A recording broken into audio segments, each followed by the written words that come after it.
आकाशवाणी मुंबई प्रजासत्ताक दिनाच्या पूर्वसंध्येला सादर करीत आहोत राष्ट्रीय सर्वभाषा कवी संमेलन 2024ची मराठी आवृत्ती. लेखन आणि निवेदन दिनेश अडावतकर. सादरकर्त्या नेहा खरे.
रसिकहो नमस्कार. भारतीय प्रजासत्ताक दिनाच्या पूर्वसंध्येला आयोजित राष्ट्रीय सर्वभाषा कवी संमेलन 2024 मध्ये आपलं मनपूर्वक स्वागत. या काव्यसंमेलनाची सुरुवात संस्कृत भाषेतील कवितेनं करत आहोत. भारतभूस्तव षटकम या काव्यात भारतभूमीचं स्तवन करण्यात आलेलं आहे. कवी आहेत अभय सिंग. ऐकूया संस्कृत कविता. दारिद्र्याग्नि प्रदग्धाखिल भव विभवा धैर्यरेक्थावशेषा झंझावात्या प्रभग्ना प्रविततसत्रिण छत्वरी जीर्णकोड्या प्रातेप्य प्रावृषेण्या छदनवविवरो दार्द्रशेषान्नचूर्णा धन्यः शौतागमश्री तिलकनिटलकास्ते सदाचारचर्या ते सदाचारचर्याः ते सदाचारचर्या दुर्दान्तारातिखड्गा प्रहरणलिखिता लेखभूषांसबन्धा तिग्मोद्घोषातिघोरा शिथिलशरशिखैर्ये व्रणाङ्गीकृताश्च वैधर्म्याधर्म्यमन्या सुविमुखपवितो दातवर्चस्कवक्त्रा धन्या मातः स्वधर्मा ध्वसततचरणोत् भूतपुण्यः सुपुत्रा भूतपुण्यः सुपुत्रा भूतपुण्यः सुपुत्रा विश्वोद्धाराध्वपान्था धरणितलकृतार्था स्वधर्मात्मदेहा आनो भद्रेति मन्त्र स्फुरितपवितधी धन्यगोत्रा प्रवीरा सत्तेजो भ्राजराजी सत्तेजो भ्राजराजी चकितविलुलिता शेषलोकाक्षितारा आप्तास्याः सन्तु सन्तो खिलसुखनिवहे शस्यदेगाङ्गदेशे शस्यदेगाङ्गदेशे शस्यदेगाङ्गदेशे यत्तेजो व्याहताति प्रखरतरखरा शुप्रदीप्ताप्तकीर्तिम् सैंघी दंष्ट्रांकुराली प्रकलनगणनाभ्यासकेल्यन्त बाल्यं कोदण्डोद्दण्डदण्डो कोदण्डोद्दण्डदण्डो दलितखलदल व्यूहकालप्रहारम् वीरक्रोडे प्रसूतां श्रुतिमतिरतिकं क्षेमदक्षं क्षितीशम् ते सदाचारचर्या भूतपुण्या सुपुत्रा शस्यदेगाङ्गदेशे क्षेमदक्षं क्षितीशम् राष्ट्राराधनसन्नद्धा भारतस्तव गायनी स्रग्धरा स्रग्विणीयं मे सतां भूयाद्धि भूतये सतां भूयाद्धि भूतये। रसिक हो, भाषा सुमुख्या मधुरा दिव्या गीर्वाण भारती तस्यां हि काव्यम मधुरम तस्मादपि सुभाषितम। अर्थात भाषांमध्ये सुमधुर भाषा असलेली संस्कृत ही अनेक भाषांची जननी असलेली जणू देववाणी आहे। आपले वेद, पुराण, काव्य या देववाणीची समृद्धी आणि सार्वकालिकता सांगतात। ती वैज्ञानिक आणि आधुनिक ज्ञानाने परिपूर्ण अशी दिव्य भाषा मानली जाते। आपल्या संस्कृतीची ती ओळखही मानली जाते। म्हणूनच राष्ट्रीय सर्वभाषा कवी संमेलनाचा शुभारंभ संस्कृत भाषेतून निवड झालेल्या कवितेने केला जातो। यंदाच्या वर्षी निवड झाली ती भारतभू स्तव षटकम ही अभय सिंग यांची संस्कृत कविता जी आत्ताच आपण ऐकलीत। सत्यधर्माचं पालन करणाऱ्या विद्वज्जनांना आणि दुष्ट शक्तींचं क्रूरचक्र उद्ध्वस्त करणाऱ्या शूरवीरांना जन्म देणाऱ्या भारतभूमीला आवाहन करणारी, वंदन करणारी ही संस्कृत कविता होती। आता ऐकूया या संस्कृत कवितेचा डॉक्टर श्रीहरी गोकर्णकर यांनी केलेला मराठी अनुवाद स्तवन भारतभूचे। दारिद्र्याच्या अग्नीमध्ये विभवजयांचे खाक, ज्यांच्या हृदयी शेष राहिले धैर्याचे अवशेष। झंझावाताने उद्ध्वस्त छप्परदार जयांचे, बनले होते सदनतयांचे निर्जल शुष्क तृणांचे। छपराच्या त्या छिद्रामधुनी अवचित वर्षाथेंब, शेषपीठ सुद्धा होई ते जळात ऐसे चिंब। तरी जयांच्या भाळी शोभे वेदांचे निश्वास, सदाचार जीवनी सदा ते धन्य खरे आचार्य। भयाण शत्रूच्या तलवारी चापा त्यांची नक्षी, ज्यांच्या स्कंधावरी शोभली जी अबलांना रक्षी। शिळीमुखाच्या तीक्ष्णाग्रांनी केले छिन्न निभिन्न, त्या घावांनी धन्य जाहले ते अंग प्रत्यंग। न स्वीकारी अन्य धर्मजे प्राणपणाला लावी, पावित्र्याची उदार तेजस शोभा ज्यांच्या वदनी। हे माते अपुल्या धर्माचे पालन करी सदैव, पुण्याचा संचय करणारे धन्य तुझेच सुपुत्र, धन्य तुझेच सुपुत्र। खाण सुखांची धनान्न देणारी तू भूमी माता, अनंत सज्जन जन्मा येवो तुझ्या कुशीत आता। गंगा भूमी वरी अखंडित विश्वोद्धारा झटती, पुण्य धर्म देहाने जे वसुधेला कृतार्थ करीती। आनो भद्रा मंत्रांनी बुद्धीही ज्यांची शुद्ध, कुळास धन्य करणारे ते विद्वन मान्य विशुद्ध।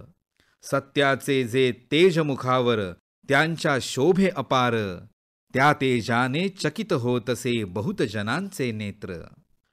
प्रखरकरांच्या प्रभाकराची सीमा पार सुकीर्ती, तीही होतसे नष्ट जयाने ती तेजाची उर्मी। सिंहाच्या जबड्यात घालुनी हात मोजले दात, पराक्रमाचा खेळ खेळूनी गेला शैशवकाल. कोदंडाच्या पराक्रमाने ज्यांनी घातली गस्त, दुष्टजनांचे क्रूर चक्र त्यांनी केले उद्ध्वस्त. काळावरही प्रहार करीती कल्याणप्रद राजे, त्या वीरांना जन्म दे ग तू पुनश्च पृथ्वी माते. भारत भूसेवेसाठी ही सदैव तत्पर मानी, स्तवन गातसे श्रद्धरेतही मूळ संस्कृतवाणी.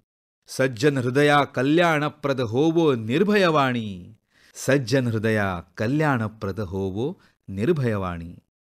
श्रोते हो, यावर्षीचं राष्ट्रीय सर्वभाषा कवी संमेलन झारखंड राज्यातील रांची इथल्या आर्यभट्ट सभागृहात दिनांक 5 जानेवारीला निमंत्रित श्रोत्यांच्या उपस्थितीत आयोजित करण्यात आलं होतं. यामध्ये देशभरातील 22 भाषातून निवड झालेल्या कविता संबंधित कवींनी स्वतः प्रत्यक्ष सादर केल्या. यंदाच्या या कवी संमेलनाचं वैशिष्ट्य म्हणजे हे संमेलन युवा प्रतिभेचा प्रफुल्लित आविष्कार करणारं होतं. मराठी भाषेतून निवड झाली कल्पना दुधाळ यांच्या कवितेची. माझ्या मराठीची गोडी मला वाटते अवीट. खरोखर रसिक हो, अमृताते पैजा जिंकण्याचं सामर्थ्य असलेली आपली मायबोली माय मराठी. अनेक थोर लेखक, कवी आणि साहित्यिकांनी या भाषेचं वैभव वाढवलं.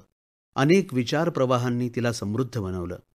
तब्बल 4 वेळा ज्ञानपीठ या सर्वोच्च साहित्य पुरस्कारानं तिचा सन्मान झाला.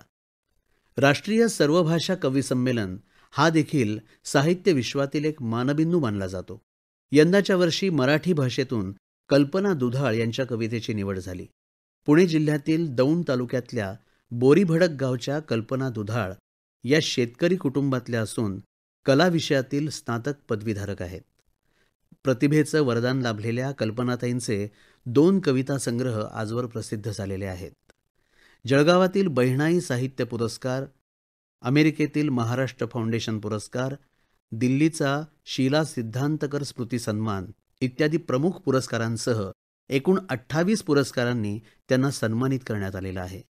काही विद्यापीठांच्या अभ्यासक्रमात त्यांच्या कवितांचा आणि पुस्तकांचा समावेश झाला आहे आणि साहित्य अकादमीतर्फे आयोजित विविध कार्यक्रमांमध्ये त्या सहभागी झालेल्या आहेत. एका विवाहित कन्येच्या मनातली तगमग, अगतिकता, स्वसाठीचा संघर्ष आणि त्यातून उमटलेला विद्रोहाचा हलकासा स्वर कल्पना दुधाळ यांच्या नांदणं या कवितेतून व्यक्त होतो. कसा ते ऐकूया. तिकडे वाट बघत होते सगळे की कधी येईल नांदायला, नांदेल कशी. तिकडे वाट बघत होते सगळे की कधी येईल नांदायला, नांदेल कशी. ठेवेल ना मक्तेदारीची चौकट अबाधित, पेलेल ना साळसूद जोखड चपखल, अंगलट तर येणार नाही ना सौदा. इकडेही की कशी येईल दुसऱ्या घरी नांदून, तक्रारी तर नाही ना आणणार. रुळेल ना 2 विटातली भर होऊन. मधल्यामध्ये मी की कोण असेल पहिली मुलगी जिला नांदायला धाडलं असेल. कोण असतील पहिले आई वडील जे नांदून येणाऱ्या लेकीची वाट पाहत असतील आणि ठीकठाक आहे ही म्हणून दुसरीही नांदायला पाठवत असतील. किती रिंगणात पायऱ्या चढल्या उतरल्या नांदणाऱ्या पायांनी, किती धडका दिल्या असतील पिंजऱ्याच्या गजांना. सदा सर्वकाळ कशी ओढत आली असेल सशर्त नांदवती रेग.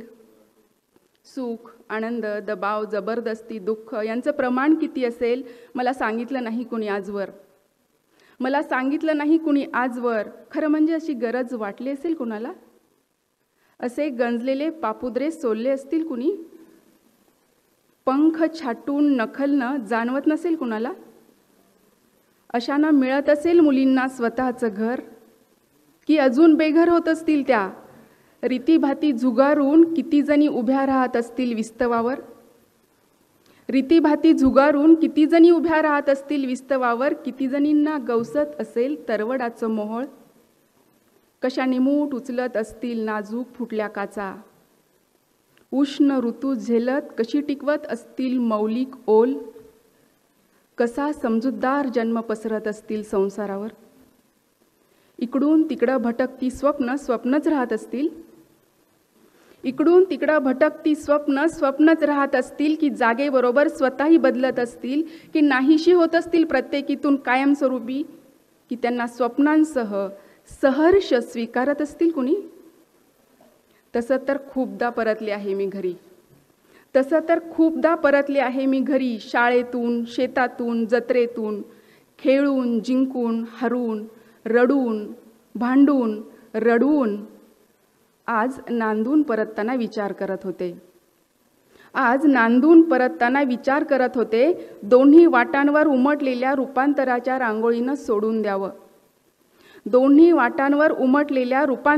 रांगोळीनं सोडून द्यावं. आधी घालून मग आतुरतेनं वाट पाहणं. समाज संकेताचं हलकं जड ओझं संबोधनं. रहाट गाडग्यांच्या उतरंडीत हरेकीला कोंबणं. रीतसर पाठवणी करून शहानिशेनं स्वागत करणं. परंपरेची चिरेबंदी मनमानी रेग जोडणं सोडून द्यावं. जीवनातील गूढ गहनतेचा पुन्हा नव्यानं शोध घेत परिपूर्णतेकडे वाटचाल करण्याचा प्रयत्न माणूस सातत्यानं करत असतो. पण अपूर्णतेविना त्या परिपूर्णतेलाही अस्तित्व उरत नाही हे वास्तव लक्षात आल्यावर तो एकाएकी दचकून उठतो.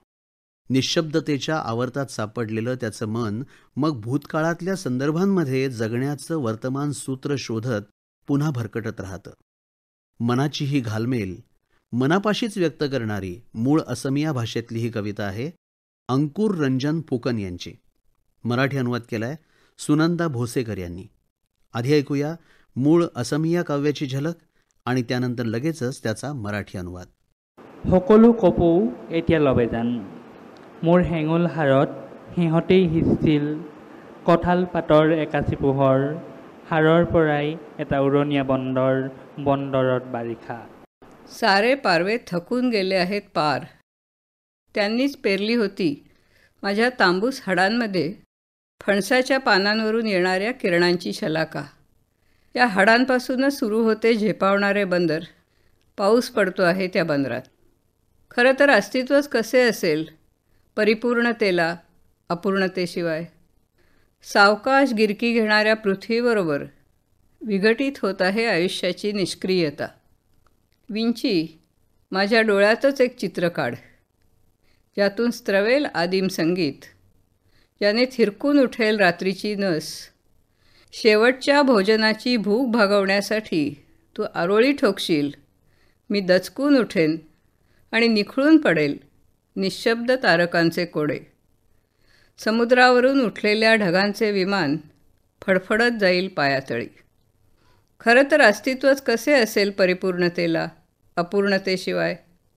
प्रत्यक्षात निर्दोषपणे रेखाटता येतो वर्तुळाचा व्यास. निर्दोष आकड्यांमध्ये भौमितिक सूत्र पत्त्यांच्या डावा इतके सहज उत्खननात सापडलेल्या चित्रांना माहीत असेल का ते?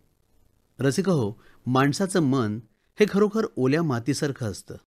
प्रतिभेचं बीज त्यामध्ये रुजल्यावर उत्तम कलाकृतीचा जन्म होतो. मात्र त्या मनाचा शोध घेणं ही फार अवघड गोष्ट असते.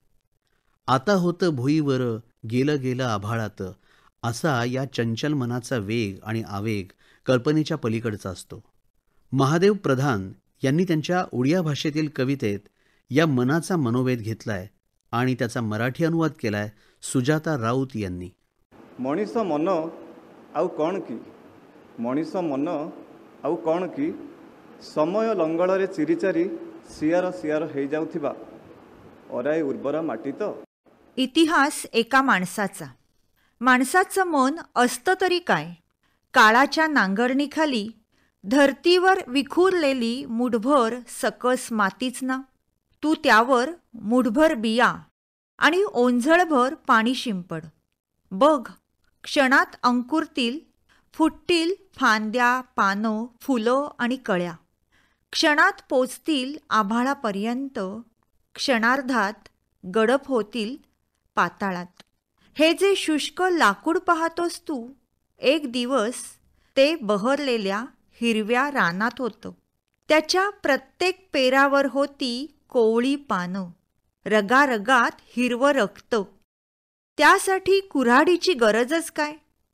जरासं खरचटलं तर बघशील वाहतील आसवं 7 तळी भरून, भळभळून वाहत राहील रक्त. तू स्पर्श करू शकशील त्याच्या जाड खरबरीत त्वचेला. पण त्वचेखालच्या अदृश्य अंतस्तराला, त्यातून निर्माण होणाऱ्या तीव्र स्वराला तू करू शकशील स्पर्श. त्या आवाजाखाली दबलेली आग अनुभवू शकशील. रस्त्यात मिळालेल्या तुटलेल्या चपलेला विचार. ती सांगेल कित्येक ऋतूंच्या आवर्तनात दुर्दैवाच्या फेऱ्यांमध्ये तुटून फुटून खंडप्राय झालेलं महाकाय बुंध्यासारखं जे काही उरतं तोच असतो माणसाचा इतिहास. रसिक हो, गझल म्हणजे थेट काळजाला भिडणारा कवितेचा प्रकार. गझल हे नुसतंच वृत्त नसून ती एक वृत्ती आहे. एवढंच नव्हे तर त्यात एक सूक्ष्म आणि सुंदर निवृत्तीही आहे, असं पुलंनी एका ठिकाणी म्हटलं आहे. अरबी भाषेतून फारसी आणि उर्दू आणि हिंदी भाषेमार्फत मराठीत पोचलेली गझल आता लोकप्रिय बनलेली आहे आणि माय मराठीला तिनं समृद्धही केलेलं आहे. नीरवतेतल्या मौनाच्या मनाशी झालेला संवाद टिपणारी मूळ उर्दू भाषेतली गझल फौजिया रबाब यांची त्याच अंदाजात मराठी गझल रूपात मांडलेली आहे चंद्रशेखर सानेकर यांनी. ऐकूया गझल. कठिन है रास्ता, देखो हमारी बात सुनो, पकड़ के जिद न यूं बैठो, हमारी बात सुनो. पकड़ के जिद न यूं बैठो, हमारी बात सुनो. खुदा करे कभी पाकीज़गी खुले तुम पर, हमारी आंखों में झांको, हमारी बात सुनो. कठीण दिसते वाट ही आता, ऐक जरा माझे. कठीण दिसते वाट ही आता, ऐक जरा माझे. करू नको तू हट्ट फुकाचा, ऐक जरा माझे. कठीण दिसते वाट ही आता, ऐक जरा माझे. करू नको तू हट्ट फुकाचा, ऐक जरा माझे. शेर असे आहेत या गझलचे. पावित्र्याचा अर्थ तुला मग कधीतरी समजो, पावित्र्याचा अर्थ तुला मग कधीतरी समजो. वाकून बघ डोळ्यात माझिया, ऐक जरा माझे. वाकून बघ डोळ्यात माझिया, ऐक जरा माझे. स्वप्नांनाही लुटणारे आहेत लोक इथले, स्वप्नांनाही लुटणारे आहेत लोक इथले. समजून घे माझ्या मौनाला, ऐक जरा माझे. समजून घे माझ्या मौनाला, ऐक जरा माझे. उदास वाटे मला सारखे तुझ्या काळजीने, उदास वाटे मला सारखे तुझ्या काळजीने. स्वतःची तरी कर तू पर्वा, ऐक जरा माझे. स्वतःची तरी कर तू पर्वा, ऐक जरा माझे. कठीण दिसते वाट ही आता, ऐक जरा माझे. करू नको तू हट्ट फुकाचा, ऐक जरा माझे. शेर असा आहे. हरेक इथला माणूस मंचावरचा नट नाही, हरेक इथला माणूस मंचावरचा नट नाही. हेच इथे थांबून बघणाऱ्या, ऐक जरा माझे. हेच इथे थांबून बघणाऱ्या, ऐक जरा माझे. माझ्यानंतर लोक मला आभाळ मानतीलही, माझ्यानंतर लोक मला आभाळ मानतीलही. श्वास चालतो जोवर माझा, ऐक जरा माझे. श्वास चालतो जोवर माझा, ऐक जरा माझे. कधी एकटा असशील तर वाटेल तुला भीती, कधी एकटा असशील तर वाटेल तुला भीती. हात नको तू सोडू माझा, ऐक जरा माझे. हात नको तू सोडू माझा, ऐक जरा माझे. परक्यापाशी माझ्याविषयी तुझे बोलणे का, परक्यापाशी माझ्याविषयी तुझे बोलणे का. कर माझ्याशी माझी चर्चा, ऐक जरा माझे. कर माझ्याशी माझी चर्चा, ऐक जरा माझे. परक्यापाशी माझ्याविषयी तुझे बोलणे का. कर माझ्याशी माझी चर्चा, ऐक जरा माझे. अंतिम शेर या गझलचा. टाहो फोडून हेच सांगते रबाब नीरवता, टाहो फोडून हेच सांगते रबाब नीरवता. उगाच छेडू नकोस मजला, ऐक जरा माझे. उगाच छेडू नकोस मजला, ऐक जरा माझे. कठीण दिसते वाटही आता, ऐक जरा माझे.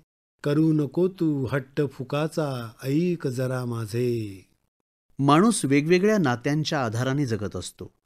ही नाती खरं तर आपल्या जगण्याला अर्थ देत असतात. बाप आणि मुलीचं नातं म्हटलं की आपल्याला चटकन आठवते ती कवी बी यांची माझी मुलगी ही प्रसिद्ध कविता. गायी पाण्यावर काय म्हणून आल्या, का ग गंगा यमुनाही त्या मिळाल्या, उभय पितरांच्या चित्त चोरटीला, कोण बोलले माझ्या गोरटीला. आता ही कविता जरी एका अगतिक गरीब बापानं आपल्या लहानग्या मुलीची समजूत घालण्यासाठी केलेला आर्जव अशा स्वरूपाची असली तरी त्यातली संवेदनशीलता कोणत्याही नात्यातल्या गहिरेपणाचा मूळ गाभा असतो, हा संदेश नकळतपणे देऊन जाते. लेकीच्या माहेरासाठी माय सासरी नांदते, ही बहिणाबाई चौधरींच्या कवितेतली भावनाही हाच संदेश मनावर ठसवते. कन्नड कवी सेंट बेनुरू फैज नटराज यांची कविताही याच आशयाची आहे. मुलगी हरू शकते का या शीर्षकासह अनुवादित केली आहे प्रतिभा सराफ यांनी. ಮಗಳೊಂದಿಗೆ ಚೌಕಾಬಾರ ಆಡುವಾಗಲೆಲ್ಲ ಕಾಯಿಗಳು ಢಿಕ್ಕಿ ಬಿದ್ದ ಎರಡಕ್ಕೆ ಮತ್ತೊಂದು ಬಿದ್ದ ಕೂಡಲೇ ನನ್ನ ಕಾಯಿ ಸ್ವಸ್ಥಳ ಪಲಾಯನ, ಮಗಳ ನಗು ಸಾಗರದ ಅಲೆ, ವ್ಯೂಹ ದಾಟಿ ಒಳ ನಡೆದರಂತೂ ಮಗಳು ಅಭಿಮನ್ಯು ವೀರಾವೇಶ, ಅಪ್ಪ ಈಗ ನನ್ನ ಮುಟ್ಟಲಾರಿರಿ ಅನ್ನುವ ಕುಹಕವು ಎದೆಯ ನವಿಲುಗರಿಗಳ ಗುಚ್ಛ तिडिದಂತೆ. जेव्हा मी माझ्या मुलीसोबत सारेपाटाचा खेळ खेळतो, सोंगट्या एकमेकांवर आदळतात.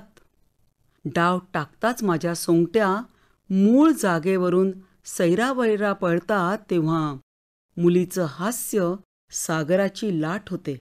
सारेपाटातला व्यूह पार करून आत जाताच जणू अभिमन्यूचे शौर्य मुलीत उतरते. मोरपिसाचा पंखा छातीवर फिरल्यासारखे थट्टेच्या स्वरात ती म्हणते, बाबा तुम्ही मला हरवू शकत नाही, बाबा तुम्ही मला हरवू शकत नाही. जेव्हा पहिल्या सोंगटीचं दान मिळतं तेव्हा मुलीच्या डोळ्यात 1000 व्होल्टची वीज चमकते. दुसरी सोंगटी हलविण्याची तिची शकुनी चाल हळूहळू वाढते. जेव्हा माझी सोंगटी स्पर्धा करत समोर येते तेव्हा कर्णाच्या आवेशातच ती तत्पर असते, धनुष्य आणि बाण युद्धभूमीवर फेकण्यासाठी. जर तिच्या सोंगटीला दान मिळालं नाही तर माझी मुलगी उकळत्या तेलातली टम्म पुरीच. तिची नजर सारीपाटाच्या चौकटीवर केंद्रित आहे. तिची नजर सारीपाटाच्या चौकटीवर केंद्रित आहे. वडिलांच्या सोंगटीला मारण्याचा तिचा बेत असतो. खेळता खेळता मी आत शिरतो. खेळता खेळता मी आत शिरतो तेव्हा मुलगी गप्प होते, जणू शांत गौरी देवताच. आपल्या सोंगटीची पिछेहाट पाहून कवड्या हातात घोळवत नवीन खेळी करत ती कवड्या टाकते.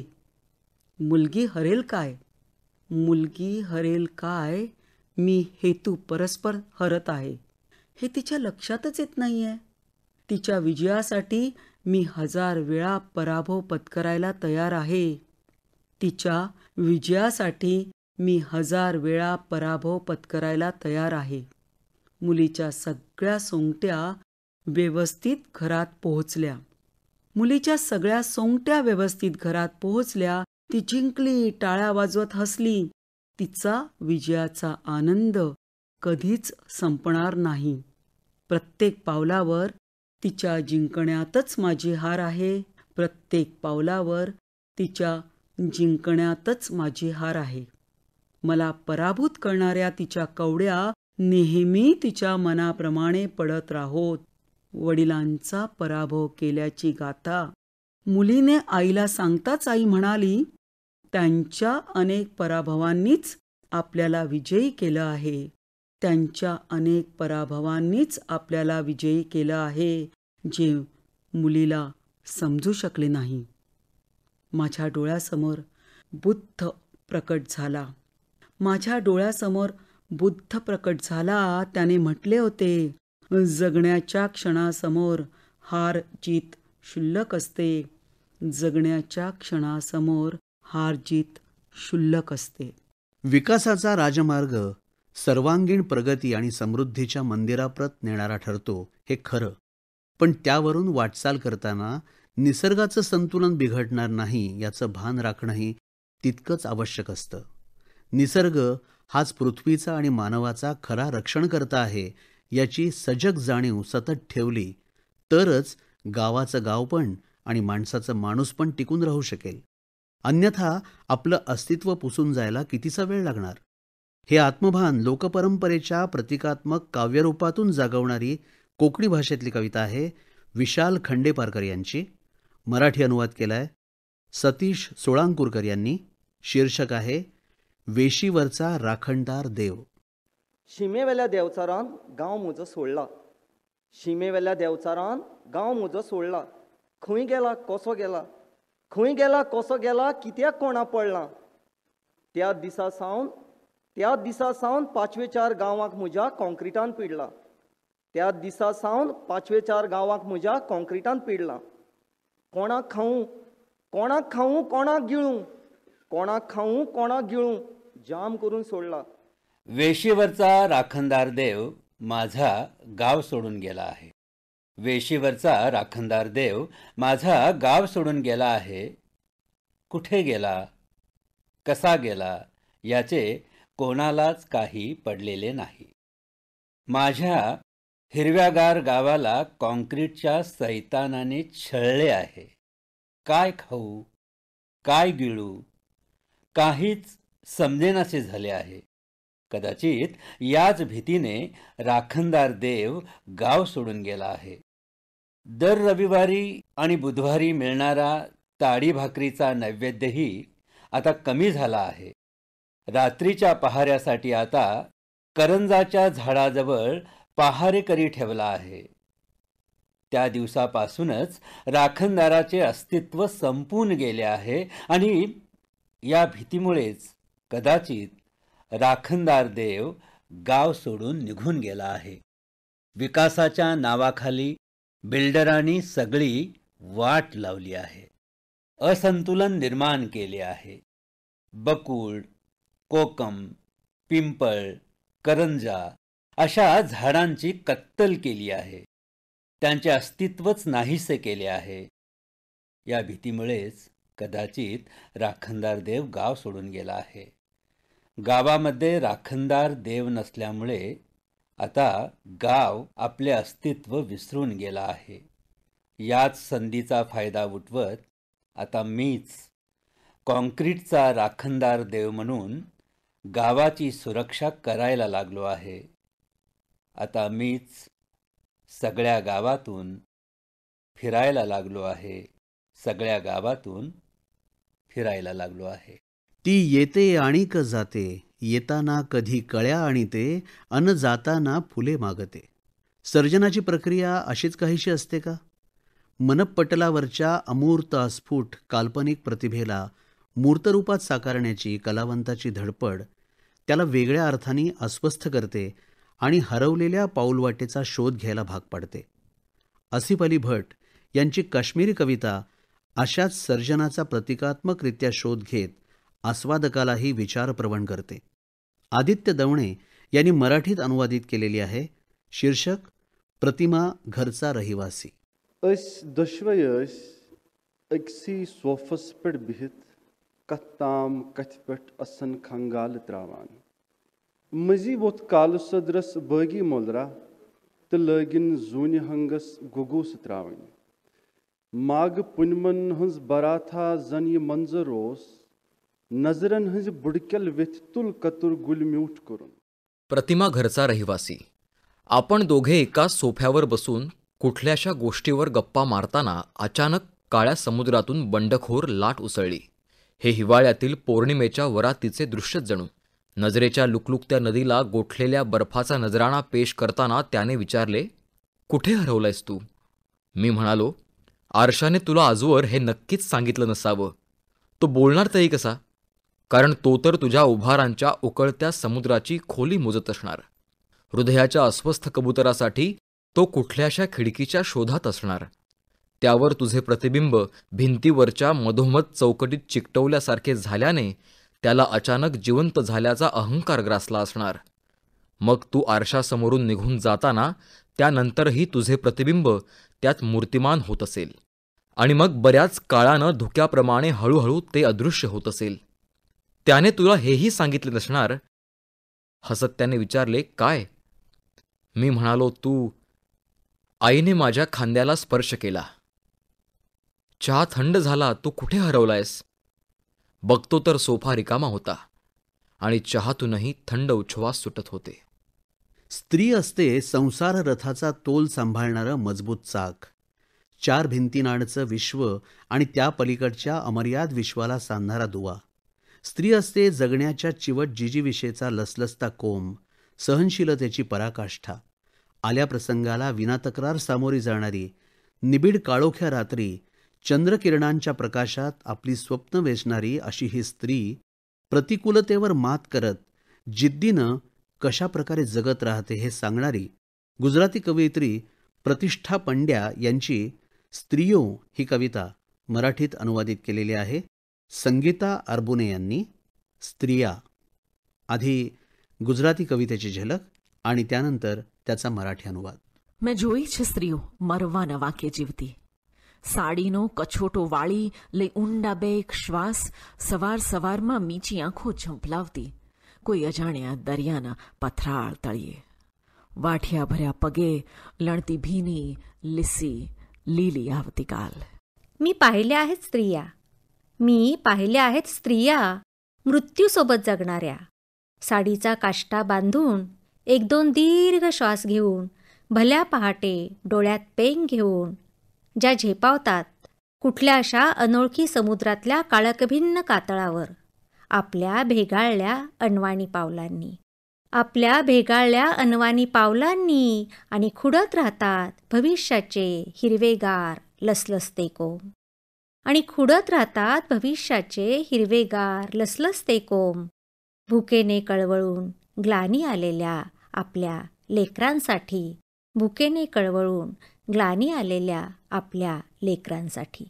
मी पाहिल्या आहेत स्त्रिया, मी पाहिल्या आहेत स्त्रिया पोलादी कणखर आशेचा लांबलचक वेत घेऊन, उघड्या अस्वच्छ नाल्यातून, ज्या शोधून सांभाळून आणि निथळून काढतात वापरून फेकून दिलेल्या प्लास्टिक आणि काचेच्या बाटल्या, ज्या शोधून सांभाळून आणि निथळून काढतात वापरून फेकून दिलेल्या प्लास्टिक आणि काचेच्या बाटल्या, त्यातल्या उरल्या सुरल्या इच्छा आकांक्षांच्या 4-2 थेंबांसाठी, त्यातल्या उरल्या सुरल्या इच्छा आकांक्षांच्या 4-2 थेंबांसाठी, जे त्यांच्या मुलींनी कधीच चाखलेले नसतात, जे त्यांच्या मुलींनी कधीच चाखलेले नसतात.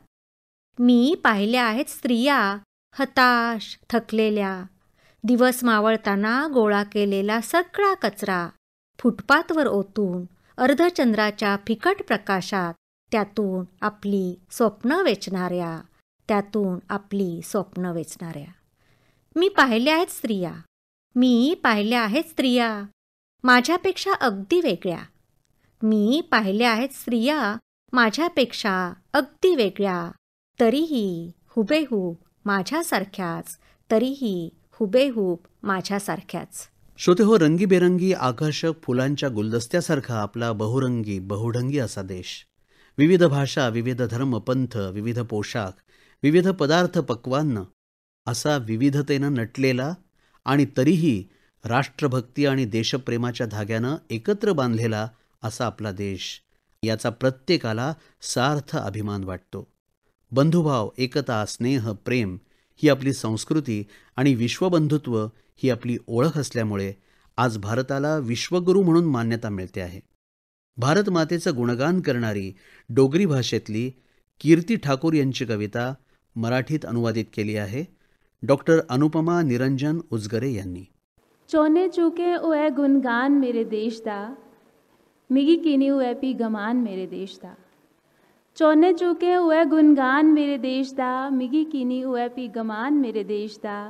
इरखें ते प्रेमे आली आवाज इत्थे झुलदी, पुंज मेरे देश दी शमान मेरे देश दा, पुंज मेरे देश दी शमान मेरे देश दा। रोम रोम विच सच्चा देश प्रेम झोरदा, रोम रोम विच सच्चा देश प्रेम झोरदा। लहू बनी दौड़दा है गान मेरे देश दा, लहू बनी दौड़दा है गान मेरे देश दा। हर स्थळी चहूकडे गुणगान देशाचे माझ्या, असू नये मग का मला अभिमान देशाचा माझ्या। स्नेहाची अन प्रेमाची हवा ज्यात खेळते, ह्या धरेवरी त्या नभावरी उपकार देशाचा माझ्या। रोम रोमी देशभक्ती खरी खुरी जे भरी, रोम रोमी देशभक्ती खरी खुरी जे भरी। घेऊनी रक्तरूप प्रवाहे ते गीत देशाचे माझ्या। नव्हे केवळ देशाचे विश्वाचे जो उदर भरी, असे भाग्यवंत भूमिपुत्र तो देशाचा माझ्या। आतिथ्यात उणी काढू न शके कुणी, आतिथ्यात उणी काढू न शके कुणी। अतिथी देवो भव मानिती देशात माझ्या। भोजनावर आला कुणी स्वाद न विसरे कधी, सात्विक खानपान साधे परिधान देशाचे माझ्या। सणावारी रोषणाई किती ती देखणी, सणावारी रोषणाई किती ती देखणी। शेकडो पक्वान्ने दरवळती देशात माझ्या। बंधुभाव एकता ओळखही देशाची माझ्या। हिंदू मुस्लिम सकल सन्मानित देशात माझ्या। हित बघतो इथे हरेक माणूस माणसाचे, देवरूप असे जणू माणूस देशात माझ्या। संकट कधी घेरिता मायभूमी करिता, हसत अर्पी प्राण जवान देशातला माझ्या। केली शिकस्त दुश्मनांनी, केली शिकस्त दुश्मनांनी लाख लाख वेळा। नुकसान परी करून धजला देशास माझ्या। हरस्थळी चहूकडे गुणगान देशाचे माझ्या, असू नये मग का मला अभिमान देशाचा माझ्या। रसिको, कवींनी आयुष्याला अनेक उपमा दिलेल्या आहेत. कालाच्या विशाल पटावर आपण एक सोंगटी आहोत आणि नियतीनं दिलेल्या दानानुसार या खेळात सोंगटीच्या हालचाली होत राहतात. त्यानुसार आपलं आयुष्य घडत वा बिघडत राहतं, अशी ही एक काव्यसंकल्पना आहे. यात हारजितीचा प्रश्न नसतो, तर खेळ मजेनं खेळणं हे महत्त्वाचं असतं. कवी राजा बढे एका कवितेत म्हणतात ना तसं, सहज पडे तुझसी दान लागले पणास प्राण, मी पणात मन हरले येई गे गळ्यात हार.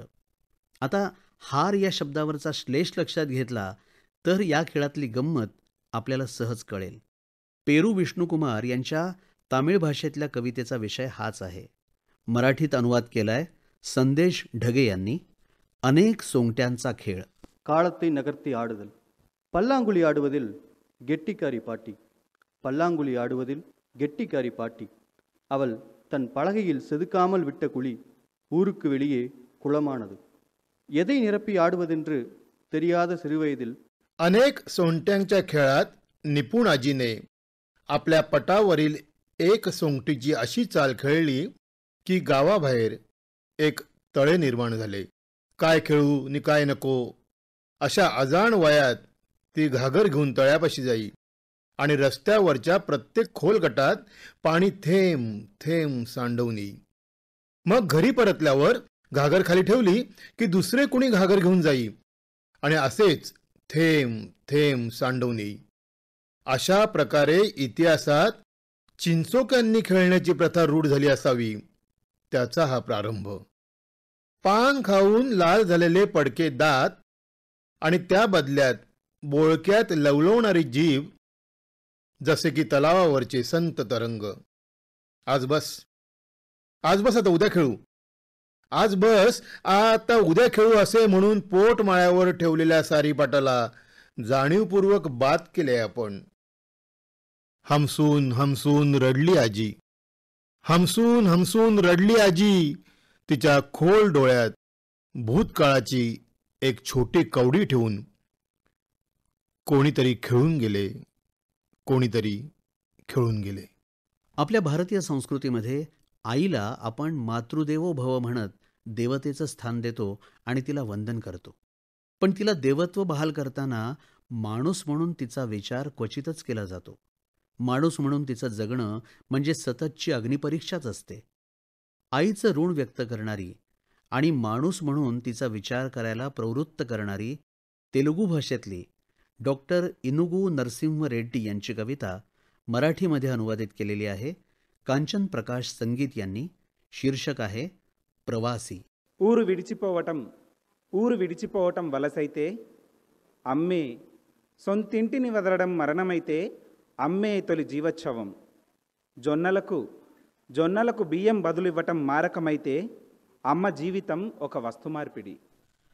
मुळापासून उखडणं जर प्रवास असेल तर जगातली पहिली प्रवासी आहे आई. जग सोडून जाणं जर मृत्यू, तर जिवंत असूनही पार्थिव आहे आई. तांदुळाच्या बदल्यात ज्वारी घेणं जर विनिमय, तर तुझं जीवनही विनिमय आहे आई. मोबदल्या वाचून काम करणं गुलामी असेल तर वेठबिगार आहे आई. प्रसव वेदनांमध्ये देखील हसणारी, जीवनाचा उत्सव साजरा करणारी, रक्ताचं परिवर्तन दुधामध्ये करणारी आई, सतत सृजनाचा दीप तेववणारी, स्वतः उपाशी राहून बाळाला दूध पाजणारी, त्याची ढेकर ऐकून तृप्त होणारी, बाळाच्या कोमल स्पर्शाने मनातली सारी दुःख विसरणारी, वडिलांकडून ओरडा खाणं, कुटुंबातले ताणतणाव सोसणं, आपल्यांच्याकडून टोमणे घेणं, अपमानाखेरीज काय मिळतं तिला? संसार, प्रपंच, रांधा वाढा आणि मुलांचं लालन पालन संगोपन, यातच आयुष्य लावून देते आई. तिला तिच्या आत्मीय स्वजनांची आठवण येते तेव्हा तोंड लपवून ती रडून घेते. मुलं दुरावतात, आसबं पिऊन टाकते आई. नातवंडांमध्ये खेळत राहते, बदल्यात 2 वेळचं जेवण मिळवते. आपल्या स्वाभिमानाला चूड लावत लेकाचे आणि सुनेचे नखरे सहन करते आई. नित्य आगीशी संग करत जगणं जर अग्निपरीक्षा असेल तर जगज्जननी सीता आहे आई. अन्याय अत्याचार सहन करणं जर धर्म असेल, तर पृथ्वीची देवी आहे आई. श्रोते हो, आई असते श्रावण, तर वडील म्हणजे वैशाखातलं ऊन. आपल्या पिलांसाठी, कुटुंबासाठी जीवाचं रान करणारा हा बाप माणूस म्हणूनच दंतकथेच्या नायकाप्रमाणे भासतो. त्याचे अश्रू दिसत नाहीत, कारण ते लपवून नित्य नव्या युद्धासाठी त्याला सज्ज राहावं लागतं. आई या विषयावरच्या तेलुगू कवितेपाठोपाठ आता वडील या विषयावरची ही नेपाळी कविता. नेपाळी कवी आहेत कर्णबहादूर छेत्री उर्फ कवी कर्णविरह. मराठी अनुवाद गीतेश गजानन शिंदे यांनी केला आहे. सानो छँदा लाग्थ्यो बाउ भनेको अभेर साँझ, प्याट पड्किँदै आएर घर पस्ने एक जोडी चप्पल हो, कि त आमासितको 2-4 गनगन अथवा खस्याक खुसुक चहल पहल केही.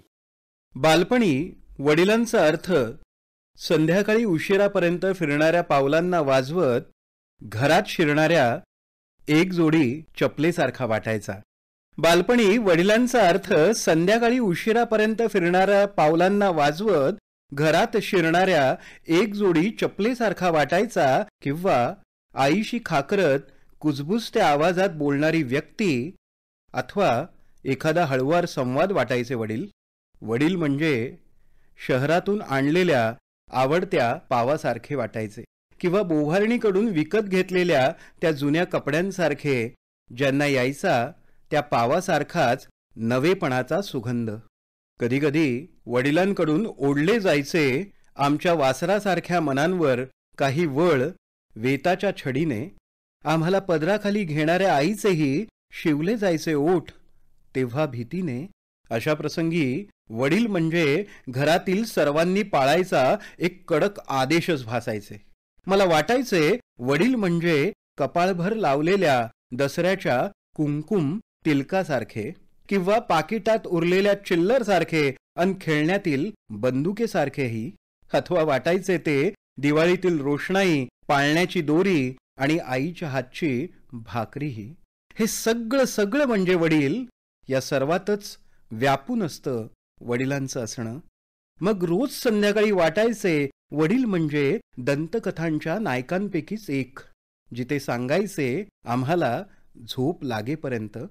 पण नंतर मोठं झाल्यावर मला कळलं वडील म्हणजे आपल्या पोटात दररोज जाणवणारी भूक, रोज नव्याने भरले जाणारे शाळेचे दप्तर, रोज ढवळून काढणारा आपल्या शरीरातील श्वास.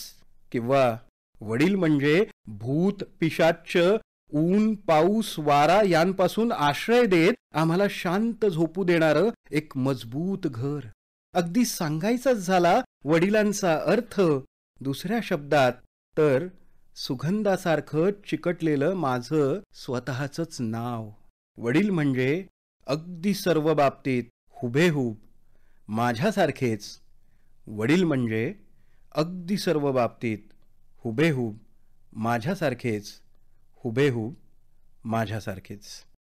एक नदीच्या 22 धारा कविता होऊनी चमचमती, माय मराठीच्या गंधाने दाही दिशातून घमघमती.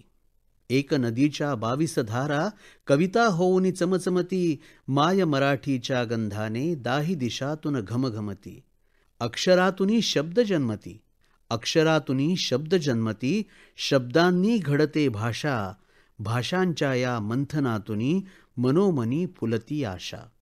देशकाल अन मानव्याचे जात होतसे संस्कृती मिलन, देशकाल अन मानव्याचे जात होतसे संस्कृती मिलन, बहुजन सुखाय नभोवाणीचे सर्वभाषी हे कवी संमेलन, सर्वभाषी हे कवी संमेलन. रसिक हो, राष्ट्रीय सर्वभाषा कवी संमेलन ही आकाशवाणीची एक गौरवशाली परंपरा आहे. भारताच्या भाषिक आणि सांस्कृतिक वैविध्यांना उजाळा देणारा हा एक साहित्यिक उपक्रम 1956 पासून अव्याहतपणे सुरू आहे. 22 भाषातून निवड झालेल्या कवितांचे सर्व प्रादेशिक भाषात अनुवाद करून त्या त्या राज्यातील सर्व आकाशवाणी केंद्रांवरून अनुरूप निवेदनासह ते प्रसारित केले जातात. हा केवळ आकाशवाणीच्याच दृष्टीनं नाही तर संपूर्ण देशाच्या दृष्टीनं एक महत्त्वाचा साहित्यिक उत्सव मानला जातो, कारण यामध्ये अनेक नामवंत प्रतिभावान कवींचा समावेश असतो. अर्थात एका कुपीतलं अत्तर दुसऱ्या कुपीत ओतत असताना हे कवी देखील आपलं अनुवाद आणि भाषा कौशल्य पणाला लावतात आणि अशा प्रकारे 22 कवितांचा सुंदर गुलदस्ता काव्यरसिकांना भेट मिळतो. या उपक्रमाची गिनीज बुक ऑफ वर्ल्ड रेकॉर्डमध्ये नोंद झालेली आहे. श्रोतेहो, आपण ऐकत आहात राष्ट्रीय सर्वभाषा कवी संमेलन 2024. यानंतरची कविता आहे पंजाबी भाषेतली. आपल्या व्यक्तिगत सुखदुःखांच्या अनुभूतींना फुंकर घालणारे बरेच असतात, पण कवी आपली वेदना व्यक्त करताना समाजाच्या सुखदुःखांना शब्दरूप देतो. कविवर्य सुरेश भट तुकारामांना उद्देशून तुझे दुःख तुझे नाही, तुझे दुःख आमचे आहे असं म्हणतात ते याच जाणीवेतून. व्यक्तिगत अनुभवांना समाजाच्या परिप्रेक्ष्यात चित्रित करणारं साहित्य हे सकस उत्तम साहित्य मानलं जातं. तन्वीर सिंग यांची पंजाबी कविता अशाच व्यापक संवेदनेचं अल्पाक्षरी रूप आहे. ऐकूया रवींद्र लाखे यांनी केलेला अनुवाद. दबाव. बापू ने ज़मीन खरीदी है मेरे लिए, बापू ने ज़मीन खरीदी है मेरे लिए, मैनू खुश होना चाहिए. बेचण वाला रजिस्टर ते गूठा लाउंदा है, मैनू सीने ते दा महसूस हुंदी है. ਵੇਚਣ ਵਾਲਾ ਰਜਿਸਟਰ ਤੇ ਗੂਠਾ ਲਾਉਂਦਾ ਹੈ, ਮੈਨੂੰ सीने ते दाह महसूस ਹੁੰਦੀ ਹੈ। बाबांनी जमीन विकत घेतली आहे माझ्यासाठी, मला आनंद व्हायला हवा। विकणारा अंगठा उमटवतो कागदावर, विकणारा अंगठा उमटवतो कागदावर, माझ्या छातीवर त्याचा दबाव जाणवतो। विकणारा अंगठा उमटवतो कागदावर, माझ्या छातीवर त्याचा दबाव जाणवतो। विकणारा बाजूच्या भिंतीवर शाईचा अंगठा घासतो, तर तिथं आधीच अनेक डाग असतात अंगठ्यांचे। माझं मन जड झालंय, माझं मन जड झालंय। बाबा बरोबरच्या माणसांना घेऊन हॉटेलमध्ये गेले। जमीन विकणारा मान खाली घालून बस स्टँडकडे गेला। बाबा बरोबरच्या माणसांना घेऊन हॉटेलमध्ये गेले। जमीन विकणारा मान खाली घालून बस स्टँडकडे गेला। मी कुठं जाऊ? श्रोते हो, सौंदर्याची अनुभूती ही सर्व भेदाभेदांच्या पलीकडची असते। सुंदरतेच्या सुमनावरचे दव चुंबुनी घ्यावे अशी वृत्ती असेल ना, तर संपूर्ण जग हे सौंदर्यमयी होऊन जाईल। सुंदरतेच्या या गूढ विश्वात सफर घडवणारी पार्थजीत चंद यांची बंगाली भाषेतली कविता मराठीत अनुवादित केलेली आहे डॉक्टर जितेंद्र पेंढरकर यांनी। शीर्षक आहे प्रतिसम। স্থিতিস্থাপক জলভূমি সাদা দাঁত ঝলকে উঠছে। Every home is a dream home. সূর্য তারাময় এই ঘরে আমার হত্যা নেশা চাপে। दलदलीची जमीन, एक चमकणारा शुभ्र दात। प्रत्येक घर हे स्वप्नातील घरच असते। सूर्य ताऱ्यांनी भरलेलं हे घर मला मारेकरी बनवते।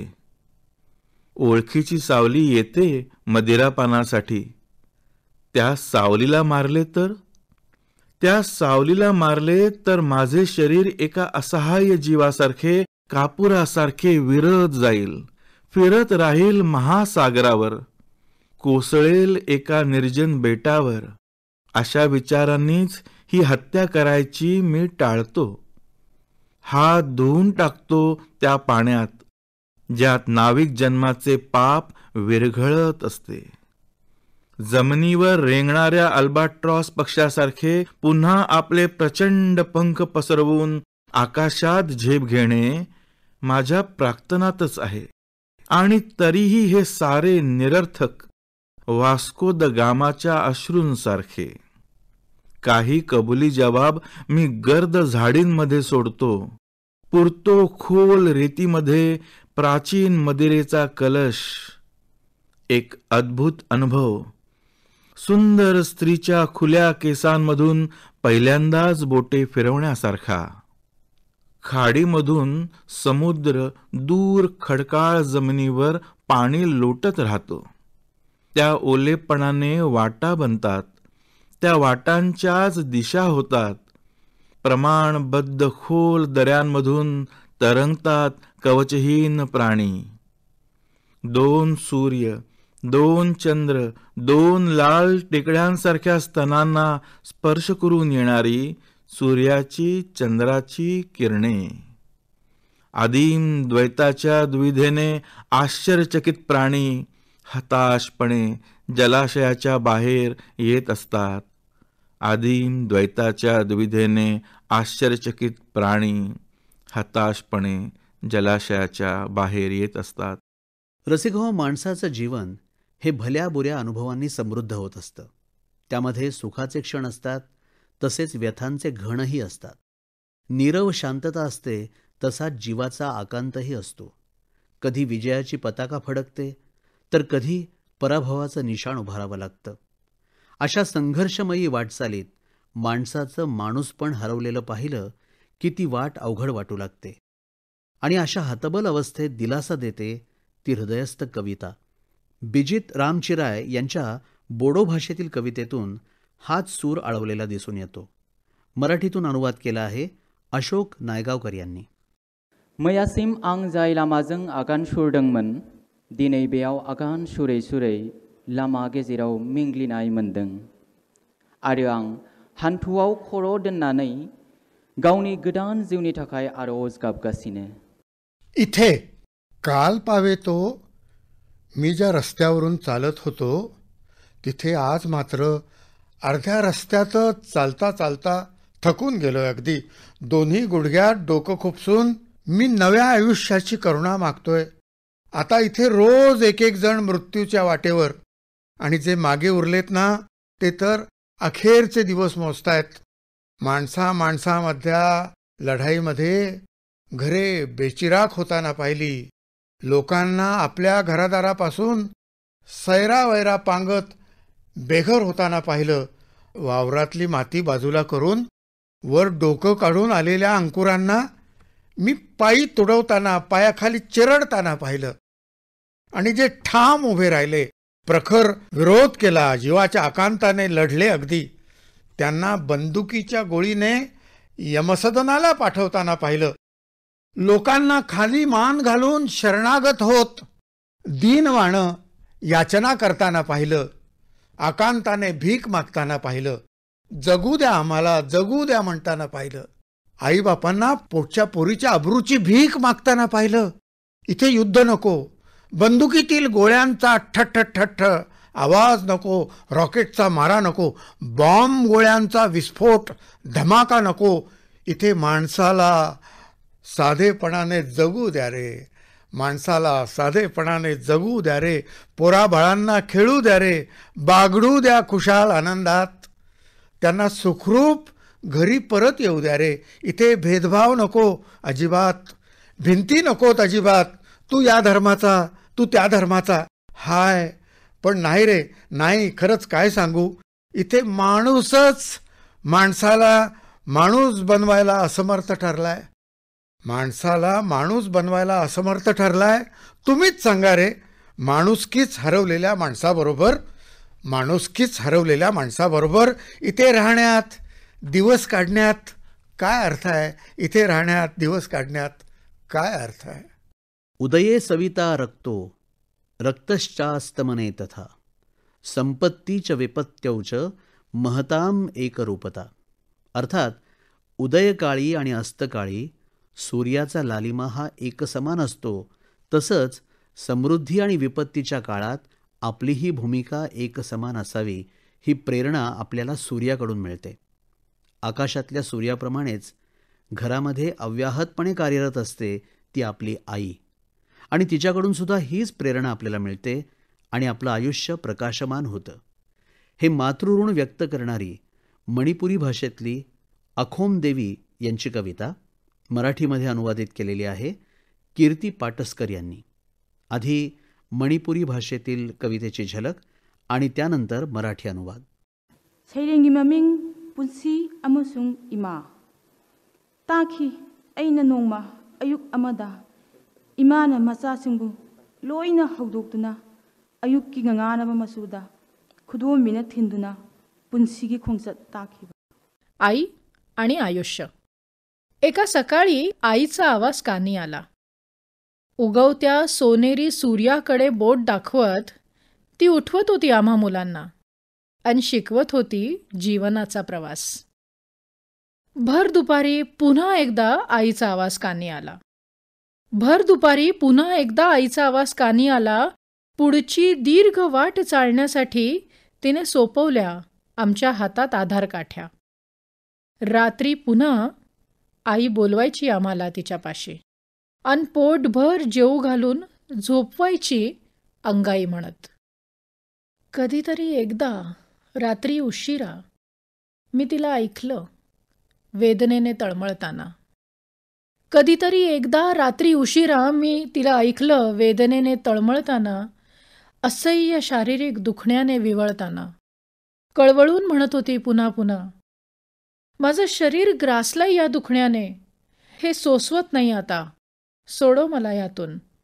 मी ऐकत राहिले कानात प्राण आणून पूर्वी तिचा कधीही न ऐकलेला हा स्वर, न संपणारा वेदनादायी आकांत. संपूर्ण रात्र आताशा मी ऐकला नाही तिचा प्रेमळ आवाज. आताशा मी ऐकला नाही तिचा प्रेमळ आवाज. मी एकटीच पाहत असते त्या सोनेरी सूर्याकडे. दीर्घ जीवन प्रवासाबद्दल शिकवणारं आसपास कुणीच उरलं नसताना, आसपास कुणीच उरलं नसताना. श्रोतेहो, प्रजासत्ताक दिन हा आपल्या सर्वांसाठी नेहमीच एक आनंददायी आणि अभिमानाचा राष्ट्रीय सण असतो. यंदाचा प्रजासत्ताक दिन तर मर्यादा पुरुषोत्तम प्रभू श्रीरामांच्या आशीर्वादासह अवतरल्यामुळे तो आनंद द्विगुणित झालेला आहे. प्रभू रामांची प्राणप्रतिष्ठापना म्हणजे सत्याचा असत्यावर विजय, मंगलाचं अमंगलावर आरोहण आणि तेजाची अंधकारावर उजळण आहे. आता या रामराज्यामध्ये आपल्या मातीचं ऋण फेडण्याचं कर्तव्य देखील आपल्यापैकी प्रत्येकानं बजावायला हवं. दुःखितांचे अश्रू पुसण्यासाठी, गरजूंना मदतीचा आधाराचा हात देण्यासाठी आपण पुढे येणं म्हणजेच या मातीचं ऋण फेडणं.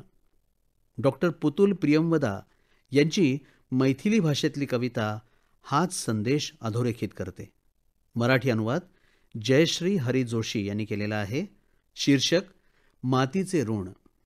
ऋण मटियो के किछुत सधा देल जय, ऋण मटियो के किछुत सधा देल जय. थोडे तरी ह्या मातीचे ऋण हवे फेडायला, मदतीचा हात द्यावा गरजूंना आधाराला. दैत्य रावणाचे सुद्धा रूप होते मानवाचे, हेही सांगायला हवे सारे वंशज रामाचे. शत्रू नाक कापुनिया उपमर्द करू जात, नको लांछनाचे जिणे होऊ देत शिरच्छेद. अश्रू बनून ओघळू नको कुण्या गालावर, पाया भरून उभार एक खचलेले घर. मित्र घाव घाली तेव्हा होते जखम आतून, दुःख आपुलेसे कर दुःख जाऊ दे वाहून. काही हातचे राखावे नवा मित्र जेव्हा मिळे, नको उघडी करूस साऱ्या वेदनांची मुळे. जाती धर्माच्या जाळ्यात आता गुंतणार नाही, सर्वजणांना पुतुल पुन्हा पुन्हा सांगू पाही. दिला जन्म तू विश्व हे दाविलेस, तुवा वंदितो माऊली पाऊलास, अशी आईची महती. तर हे मायभू तुझे मी फेडीन पांग सारे, आणि न आरतीला हे सूर्यचंद्र तारे, हे मातृभूमी प्रतीचं ऋण. मातृभूमी हे एका अर्थानं आपल्या आईसारखीच असते, कारण तिच्यामुळेच आपल्याला संपूर्ण विश्वात ओळख प्राप्त होते. आईच्या प्रेमस्वरूपातून मायभूचं गुणगान करणारी मल्याळम भाषेतली कविता NS सुमेश कृष्णन यांची. मराठी अनुवाद केला आहे संकेत म्हात्रे यांनी. മുകിലു തോൽക്കും സർപ്പകേശമഴിച്ചുലച്ച്, മേടമാസത്തെളിനിലാവിൽ തല കുളിച്ച്, നാട്ടു തെറ്റിച്ചോര തൊട്ടു കുറി വരച്ച്, കാട്ടിലഞ്ഞിത്തോലുടുത്ത് തുടമറച്ച്. नभास देऊन मात पांढरी केसांना तू विखरू नये, रुद्र असे अवतार तुझे अनुरक्त फूल भाळात दिसे.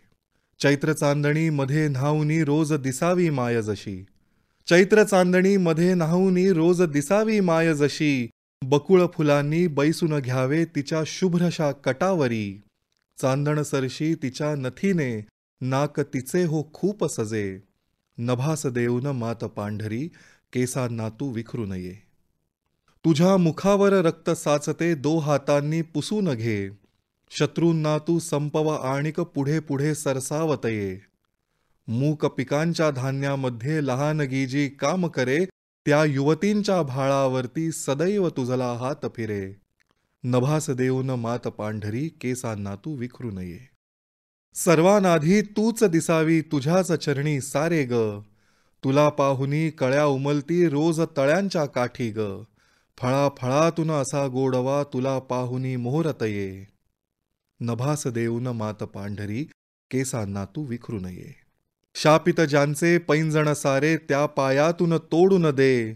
तुझ्या समोरी शत्रू जे जे रक्त प्राशुनी शिंपू नये. असला निर्झर झरा तरीही त्याला येईल ताल नवा. तुझ्या स्वागतासाठी चाले माझ्या संगे शेत पहा. तेज तुझे सूर्याहून पिवळे त्यात वितळती फूल असे. नभास देऊन मात पांढरी केसांना तू विखरू नये. पान सुपारी फणस गोजिरे झाडे गाती गाणी रे. मळ्या मळ्यातून गोड गळ्यातून ऐकू अमृतवाणी रे. वृक्षांमधल्या वाऱ्यामध्ये गंध मिसळला तुझाच हा. अन वेणूच्या स्वरांमध्ये छंद मिसळला तुझाच हा.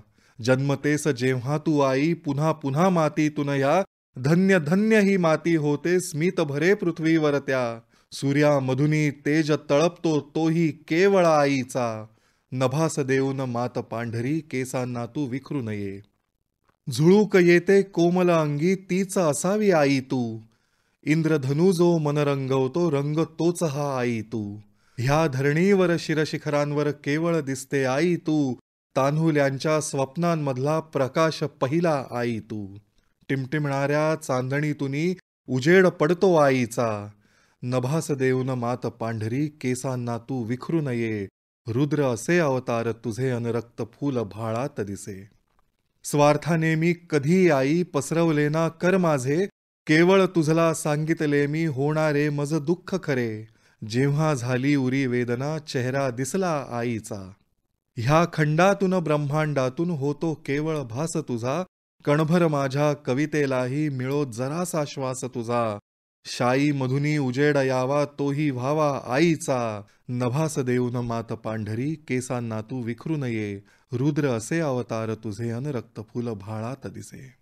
चूक भूल जर झाली माझी क्षमा करावी मजा आई. चूक भूल जर झाली माझी क्षमा करावी मजा आई. द्यावे मजला कवित्व ऐसे ज्यात निळे पण तुझे आई.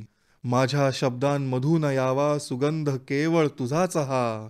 नभास देऊन मात पांढरी केसांना तू विखरू नये.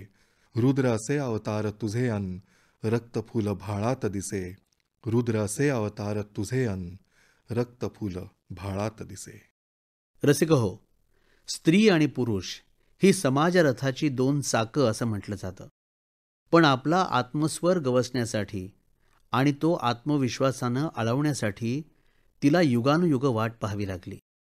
समाजाच्या रीतीभातींच्या चौकटीत वावरताना माझ्या सभोवती घालीते माझ्या जगाची भिंत मी.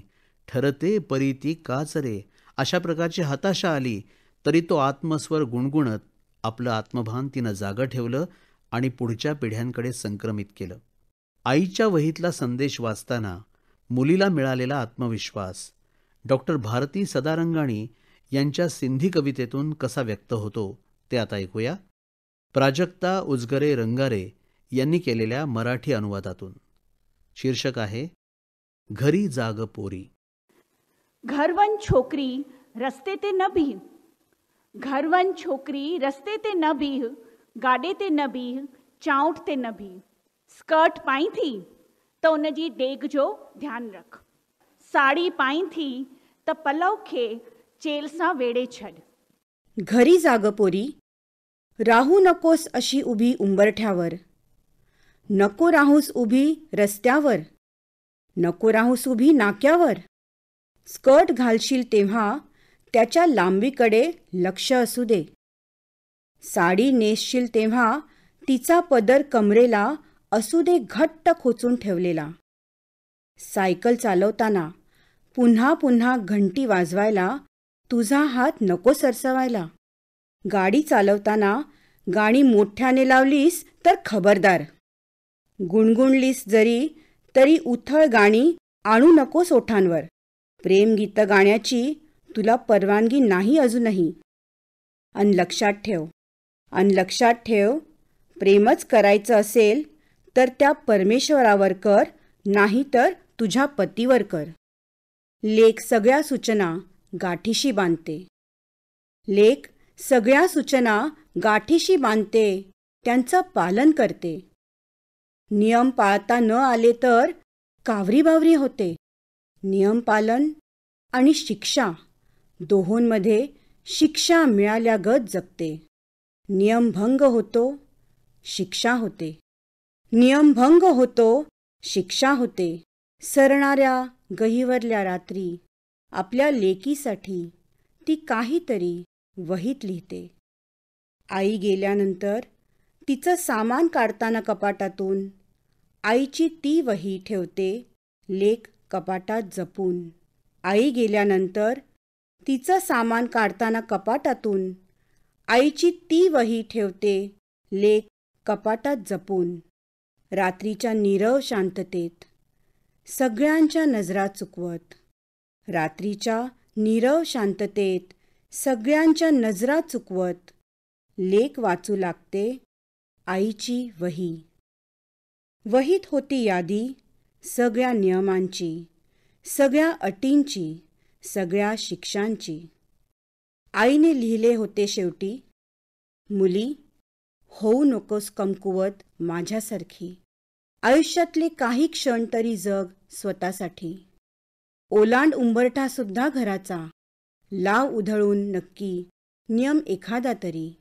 आईने लिहिले होते शेवटी, मुली, होऊ नकोस कमकुवत माझ्यासारखी. आयुष्यातले काही क्षण तरी जग स्वतःसाठी. ओलांड उंबरठासुद्धा घराचा, लाव उधळून नक्की नियम एखादा तरी. लाव उधळून नक्की नियम एखादा तरी. भारताची खरी संस्कृती खेड्यात वसते असं म्हटलं जातं. तिथला निसर्ग, ओल्या मातीचा गंध, पक्ष्यांचा किलबिलाट, गाईगुरांचं हंबरणं, शेतमळ्यांची हिरवाई आणि त्याचबरोबरीनं एकोप्यानं, सहज परस्पर सामंजस्यानं तिथे नांदणारी साधी भोळी माणसं, यामुळे गाव नेहमीच हवंहवंसं वाटतं. पण आता काळाच्या बदलासवे गाव देखील बदलतोय ने. चंद्रमोहन किस्कू यांच्या संथाली कवितेत ही खंत हलकेच डोकावताना दिसते. ऐकूया किरण येले यांनी केलेला अनुवाद गाव. आधी मूळ कवितेची झलक आणि लगेचच त्याचा मराठी अनुवाद. आतू ओड़ा दो खाली ओड़ा सुमुंग दो बांग कना. आज साला सोंधाड़ सो मेसा मेना. बद रे बैहड़ रे गाडा और डाडी रे हिलक कान तुड़ी बहार रिया सासांग रंग हो मेसा मेना. गाव. गाव केवळ एक शब्द नाही. गाव केवळ एक शब्द नाही. ओल्या मातीचा गंध आहे इथे. शेतमळ्यात, खळ्यात, नद्यांमध्ये, मैदानात डोलणाऱ्या मोहरीच्या फुलांचे पिवळे रंगही जडले आहेत इथे. सांजसमयी परतणाऱ्या गाईचा हंबर, त्यांच्या गळ्यातल्या घंटांचा नाद, शेतकऱ्यांच्या खांद्यावर नुकत्याच खुडलेल्या हिरव्यागार भाज्या आहेत इथे. शेतकऱ्यांच्या खांद्यावर नुकत्याच खुडलेल्या हिरव्यागार भाज्या आहेत इथे. पौर्णिमेच्या रात्री गावातली अंगणं चमकतात आणि अमावस्येच्या काळ्या अंधारात भूतांचा नाच आणि किंकाळ्या ऐकू येतात इथे. हे ऐकून छोटा कुनू रात्री आईच्या कुशीत स्वप्नांच्या आकाशात उडतो आणि गोड मुलगी मीरू मक्याची शेवभजी खात आपल्या आजोबांकडून लबाड कोल्ह्याची गोष्ट ऐकते. गाव केवळ एक शब्द नाही. कोकिळेचे कूजन, पक्ष्यांचा किलबिलाट, कोंबड्यांची बांग सगळं मिळतं इथे. वहिनीचे विनोद, आजी आजोबांचे हसू, आईची शिकवण, बाबांचे समजावणे, भावाचे प्रेम, छोट्या बहिणीचे रुसवे फुगवे सगळं आहे इथे. गाव केवळ एक शब्द नाही. गाव केवळ एक शब्द नाही, हा स्वर्ग आहे स्वप्नांचा. इथे संध्याकाळी झोपड्यातून येणारे बासरीचे स्वर, शेतकऱ्यांची पारंपरिक गीते आणि वृद्धजनांचे किस्से हे सारं नेहमीच ऐकू येतं. पण सध्या काळ बदलत आहे. आणि गावसुद्धा. श्रोते हो, माणसाचं मन ही मोठी अजब चीज आहे. मन मनास उमगत नाही, आधार कसा शोधावा, स्वप्नातील पदर धुक्याचा हातास कसा लागावा, अशी मनाची अवस्था असते. या मनाचा शोध घेण्याचा प्रयत्न कवी, कलावंत व्याहतपणे करत असतात आणि तरीही ते त्यांना सातत्यानं खुणावत राहतं. कारण एकाच मनात अनेक मनं नांदत असतात. अशा मनाचे नाना विभ्रम टिपणारी स्वाती शर्मा यांची हिंदी कविता मराठीत अनुवाद केलाय डॉक्टर निर्मोही फडके यांनी. दो मन होंगे मेरे शायद, एक मन पीली स्ट्रीट लाइट्स ने बनाया होगा और एक मन बालकनियों ने. एक के ऊपर रहकर देखने से और एक के नीचे रहकर देखने से सब कुछ उलझ जाता है. उलझने दिलकश चीज़ें होती हैं. दो मन होंगे मेरे शायद, पुराना मन सितारों ने बनाया होगा और नया दूरबीनों ने. पुराना मन सितारों ने बनाया होगा और नया दूरबीनों ने. एक का साथ यायावरी और दूसरे का आश्चर्य. दूर होने और दूर रहने के अनुभव दो हैं. दूर होने और दूर रहने के अनुभव दो हैं. दूरियां ही ठीक से समझ आती हैं. दो मन होंगे मेरे शायद, बड़ा जंगलों ने बनाया होगा और छोटा झुमकों ने. बड़ा जंगलों ने बनाया होगा और छोटा झुमकों ने. एक को ओढ़ लेने से और एक को पहन लेने से श्रृंगार की एक रास्ता घनी हो जाती है. एक को ओढ़ लेने से, एक को पहन लेने से श्रृंगार की एक रास्ता घनी हो जाती है. कुछ न बूझने पर, कुछ भी न बूझने पर सजावट ही ठौर होती है. दो मन होंगे मेरे शायद, ऊपर वाला गौरैया ने बनाया होगा और नीचे वाला नृत्य ने. ऊपर वाला गौरैया ने बनाया होगा, नीचे वाला नृत्य ने. एक उड़कर स्थिर होने को चाहता है, एक गति की स्थिरता का संचारण करता है. द्रवित होना, फिसलना, उठना और फिर फिसलना होता है. परिवर्तन की लय एक नियंत्रित चाल है.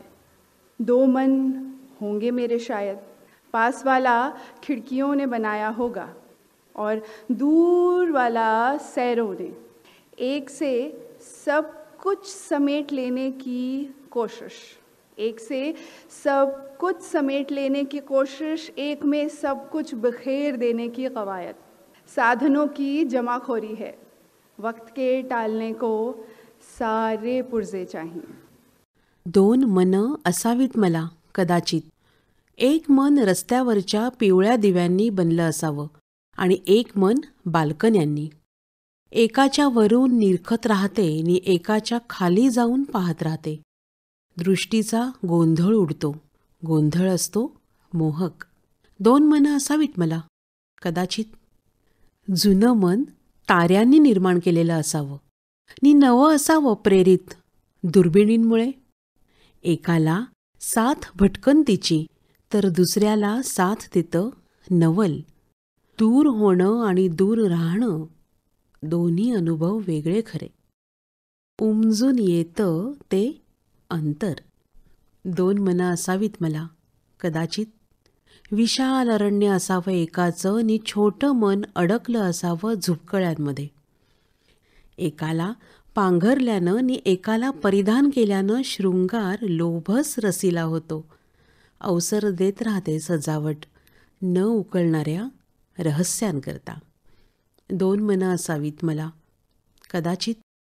वरचं बनवलंय चिवताईनं नि तळाचं नृत्यानं. एक विहरू पाहतं स्थिर होण्याकरता, दुसरं देत राहतं घुमाव गतीच्या स्थिरतेला. वितळत घरंगळणं, उभार देणं, पुन्हा घरंगळणं होत राहतं. नित्य बदलांची लय मात्र असते नियंत्रित. दोन मनं असावीत मला कदाचित. जवळचं खिडक्यांनी बनवलेलं नि दूरवरचं भ्रमंतीनं. एकानं सगळं आवरून सावरून घ्यायचा प्रयत्न, एकानं अवघं उधळून द्यायची रीत. काळाला ढकलण्याकरता हवी असते काही साधनसामग्री. काळाला ढकलण्याकरता हवी असते काही साधनसामग्री. श्रोतेहो, सुजलाम सुफलाम अशा आपल्या भारतमातेचं गुणगान करताना खरं तर शब्दही अपुरे पडतात. या देशाची संस्कृती, इथल्या लोकपरंपरा, इथली विद्वत्ता, प्रतिभा आणि कौशल्य या बळावर प्रगतीची घोडदौड करत आपला देश संपूर्ण जगात वैभव, प्रतिष्ठा आणि सन्मानास पात्र होत आहे. पुन्हा पुन्हा इथेच तिच्या कुशीतच जन्म व्हावा अशी प्रार्थना भारत मातेपाशी करणारी हिंदी भाषेतली ही दुसरी कविता आहे संजीव कुमार मुकेश यांची. मराठी अनुवाद वृषाली विनायक यांनी केलेला आहे. शनय शनय ठहर ठहर पवन जिसे पुकारता है, बादलों की ओट से गगन जिसे निहारता. अनेक बोलियां जहां अनेक भूषवेश है, यही तो मेरा देश है, यही तो मेरा देश है, यही तो मेरा देश है, यही तो मेरा देश है. कैसा है हमारा देश? है मंदिरों में घंटियां, तिरंगा अपनी शान है. कहीं है सूर्य की चमक, कहीं चमकता चांद है मंदिरों में घंटियां, तिरंगा अपनी शान है. कहीं है सूर्य की चमक, कहीं चमकता चांद है. सुनो सुनो वसुंधरा भी नेह से निहारती है सुरसरी, हृदय बसी धरा को है संवारती. है संस्कृति अमिट,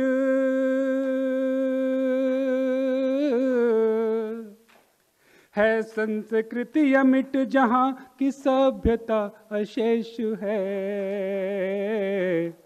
यही तो मेरा देश है, यही तो मेरा देश है.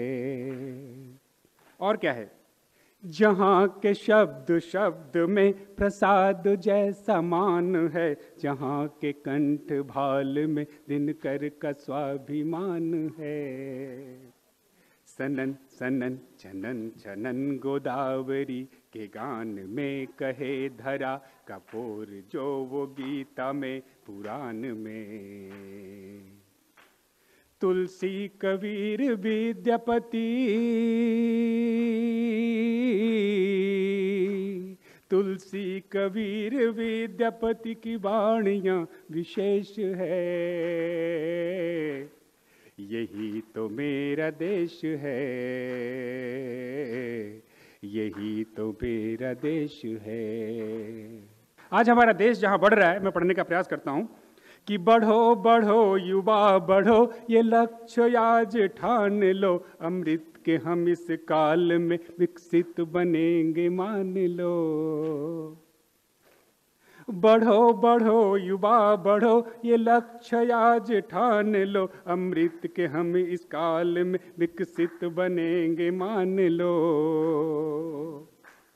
औद्योगिकी प्रौद्योगिकी गगन में चंद्रयान है. आदित्य अपना बढ़ चला जो आन वान शान है. विकसित बनेगा राष्ट्र, विकसित बनेगा राष्ट्र. गांव हिंद है, सुदेश है. यही तो मेरा देश है,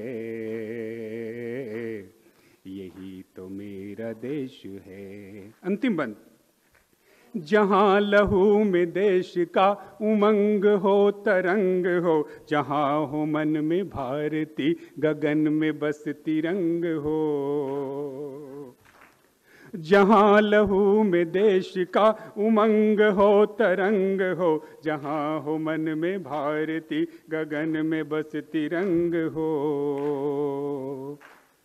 नमन नमन माँ भारती, नमन तुझे प्रणाम है. नमन सभी सपूत को जो शान है, जो प्राण है. यहीं जन्म मिले, यहीं जन्म मिले, यहीं मिटूं कहे मुकेश है. यही तो मेरा देश है, यही तो मेरा मेरा देश है, यही तो मेरा देश है, यही तो मेरा देश है. हाच तर माझा देश आहे. हळूहळू हलके हलके वारा ज्याला साद देतो, हळूहळू हलके हलके वारा ज्याला साद देतो, ढगांच्या आडून आकाश ज्याला न्याहाळते, अनेक बोली जिथे अनेक वेशभूषा आहेत, हाच तर माझा देश आहे.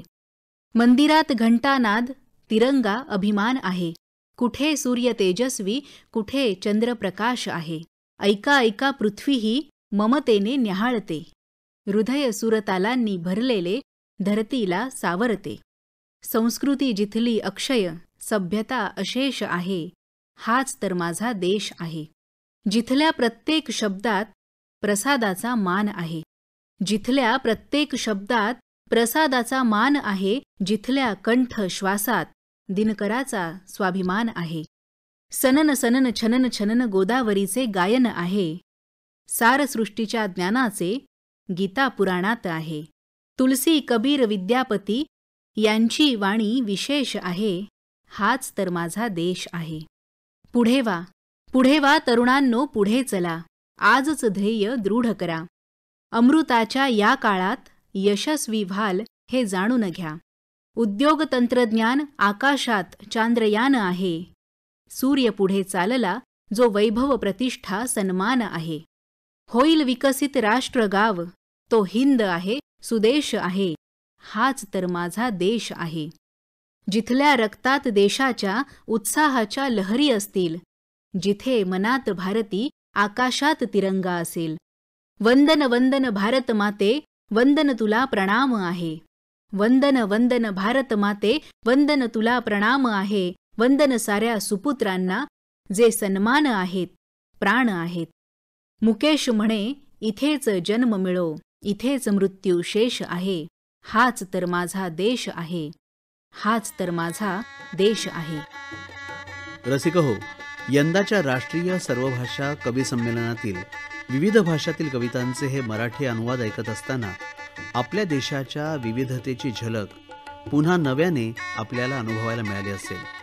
कविता हा देशाला आणि देशातील युवा पिढीला जोडणारा दुवा ठरू शकतो, हेही या निमित्ताने लक्षात आलं असेल.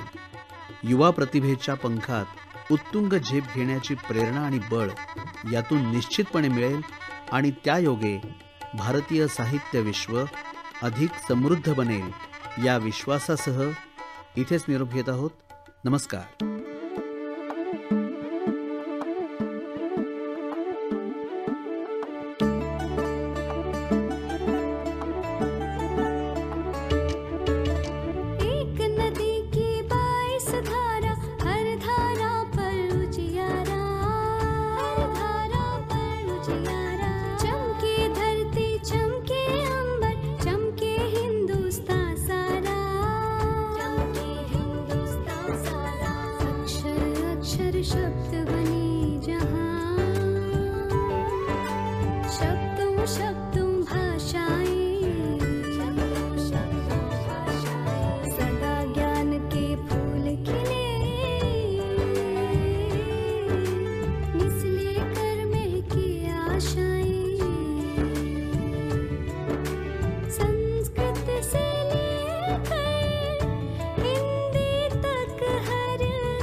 रसिक हो, राष्ट्रीय सर्वभाषा कवी संमेलन 2024ची मराठी आवृत्ती आत्ताच आपण ऐकलीत. लेखन आणि निवेदन केलं होतं दिनेश अडावतकर यांनी. निर्मिती सहाय्य अंजली रोडत आणि आशिष शेडगे. सादरकर्त्या नेहा खरे. ही आकाशवाणीच्या मुंबई केंद्राची निर्मिती होती.